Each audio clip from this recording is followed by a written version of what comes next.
the epitome of my relationship, the relationship of God with his people and the promise of that relationship, the commitment from both sides was right there, the center point, the Ark of the Covenant. And then sitting on top of the Ark was this cover. And this cover had the two cherubim with the wings pointing in toward one another. And this is representative of the throne of God. The mercy seat, or the seat of atonement is what it was called.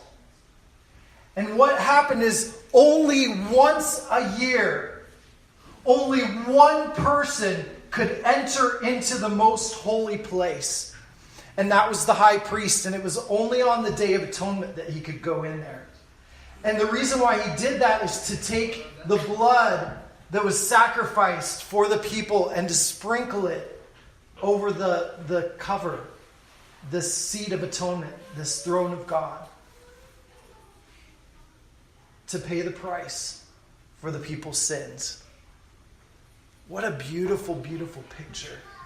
All of that points to Jesus, that points to the throne room of heaven, where God himself is seated. And of course, we know that there's even better news to this story, because when Jesus was on the cross, we know that the curtain that was in the temple, this curtain that separated the holy place from the most holy place, where only the high priest could enter before, that curtain was ripped into two. That separation, that divider between God, the final one between God and his people, was torn. And it was symbolic that Jesus had paid the whole way. Amen. The whole way for us to approach the throne room of God. And that is the best news at all. What I see in this is I see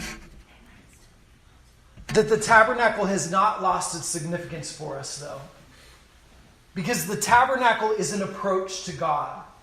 And I think we still approach God in the same way.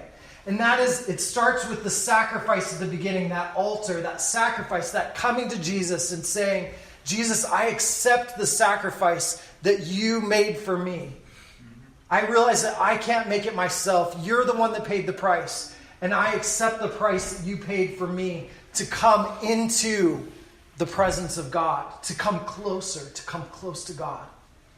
And then that next step was that washing, that purification, that the water. And we continue to wash ourselves. We continue to make ourselves clean and allow Jesus to clean us up, right? Even when we make our mistakes, we're still in this process of purification, purifying our hearts and our minds and letting Jesus wash us with his water and the word.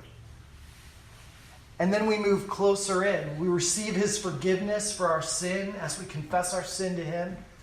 And he is faithful and just to forgive us of our sin and cleanse us from all unrighteousness. And so then we step closer into that place of the bread of presence and the light and the altar of incense. And we come in with worship and prayer before God.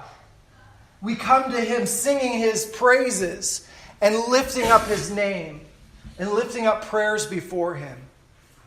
And then we come into that final place, which is that encounter with God. And that's his greatest desire for us, is that we can encounter him today. Let's stand together.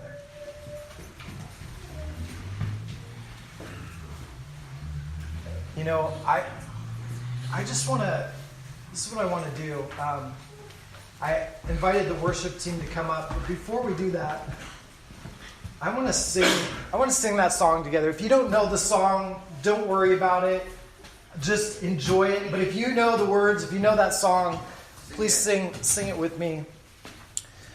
Take me past the outer courts into the holy place, past the brazen altar.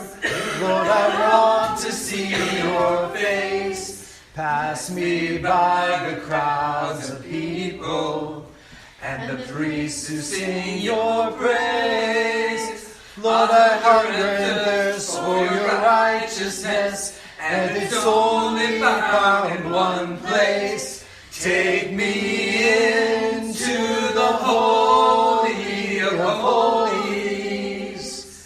Take me in by the blood of the Lamb. Take me into the Holy of Holies.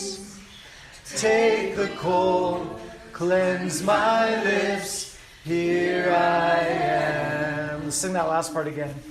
Take me into the Holy of Holies. Take me in by the blood of the Lamb. Take me into the Holy of Holies. Take the coal, cleanse my lips, here I am. So we're gonna continue just having a time of worship, but this is what I believe that the Lord is inviting us to this morning. I believe He's inviting us to ask, where am I on this journey to the approach? Are we at that place where we need to ask for His forgiveness, where we need to accept His sacrifice? Are we at that place where we need to purify our hearts and let Him cleanse us of all unrighteousness? Are we at that place where we just need to let go and just worship Him, where we need to really hone in on prayer? And when we do that, when we approach that place, when we take that next step, we're just taking one step closer. God, we desire to be close to you. Thank you for making a way. Thank you for creating an alternative, Lord. Thank you for making the sacrifice that we couldn't make ourselves, God. But we just approach your throne with confidence because of Jesus this morning.